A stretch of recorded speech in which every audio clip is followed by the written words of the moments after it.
अस्सलाम वालेकुम तमाम भाइयों नू टिकटॉक दे फ्रेंड नू अनूप सर जवार दानिश दानी दी तरफों सलाम। डिरामा वास्ते आज एक बड़ा खूबसूरत जिहा दौड़ा सुनाऊंगा। तमहीद नू समझे सो उम्मीद है मजा उसी। यार तुहाडा किसी बंदे नाल अगर प्यार होवे ना, चंगा खालिस किस्म दा बेला उस मुहब्बत होवे, तुहानू छोड़ के वो बंदा टुर भी जावे ना, जिदे मर्जी ये टुर जावे ना, हकीकत गल है अगर प्यार सच्चा है उदो ठुडे देख के जाल के ते वलसी तुहाडे आली दिल नू साबत कदम रखिया करो, ओदे मगर ना निमाणे हाल बनाए करो। इंजे एक ही बंदे दा एक बड़ा प्यारा जा बेली आई, ओ जनाब ओनू छड़ के वग वैंदा है ना, जदा दुया बेलियां पैसे दी ताड़ च वग वैंदा है, उदे जाके ना ओ जनाब बड़ा मेरे कोल हुण ते पैसा आ गया, उदे कोल ते कई शे हा ही कोई नहीं, पर ओ लोग जदा उस तो मतलब पूरा करके ओनू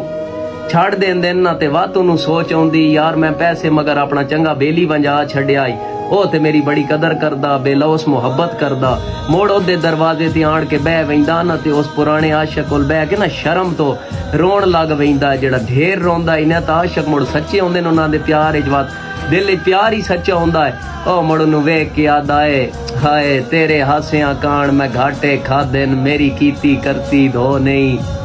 अखी पूंज के मैं दारो वेख त सही, हंजुआं दे हार परो नहीं, मैंने क्यों गुनाहगार करे ना है, कर मीसम नाले ध्रो नहीं, ओए मैंने क्यों गुनाहगार करे ना है, कर मीसम नाल ए ध्रो नहीं, तेरा शौक जो हा मैंने रोलण दा, हुण रुलदा वेख के रो नहीं।